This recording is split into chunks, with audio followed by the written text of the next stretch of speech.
friends, it's Emily from Burlap Kitchen, and today we're going to craft this adorable bunny frame. The first thing I'm going to do is take some vintage white and go ahead and paint this backer piece, then make sure it's dry.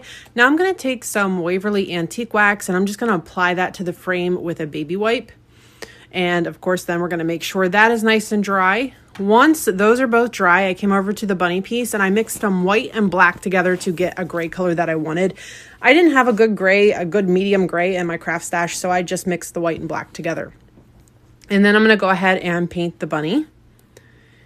And of course, once that's done, you want to make sure it's dry. And now I came in with this country twill color and I'm going to paint the little snout of the bunny. And then I did the nose with some vintage rose. Next, I'm going to do the carrot. So this one here, you can do this two different ways. You can let the carrot sink into the frame or you could build it up. And you'll see when you get the kit what I mean by that. And then once the carrot was painted, I painted the little heart with that same vintage rose color that I did the nose. Now we're just going to go ahead and sand everything. We do include a piece of sandpaper with every cutout.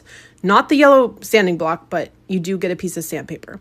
So once that's sanded, then I glued the frame in place. Make sure those little holes line up so you can add some wire to that if you wish. And then I went ahead and sanded the bunny.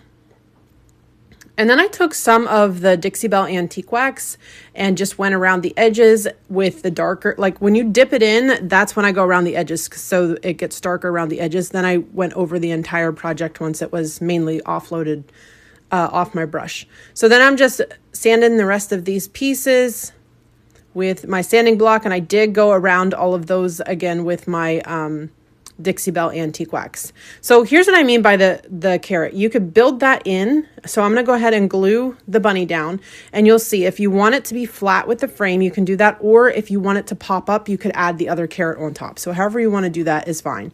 Then I added some eyes, and then I'm just going to start to glue the little snout and nose in place. So I'm just gluing those in place, and then I drew a little line down the center. And then I added these little dots just for a little something extra. And then I took some pink blush for the ears. Then I sanded this heart. I actually ended up not using that, but you can definitely use it if you want. I took some raffia and made a little bow and glued that in place. And then just kind of crumble up the raffia so it looks the way that you want it to look, and then trim it down a bit. So once that's all trimmed, then the heart, I couldn't find anywhere that I really wanted to add that. So you don't have to add it if you want. And then I added a little twine bow to the carrot, and this turned out super cute. Let me know what you think.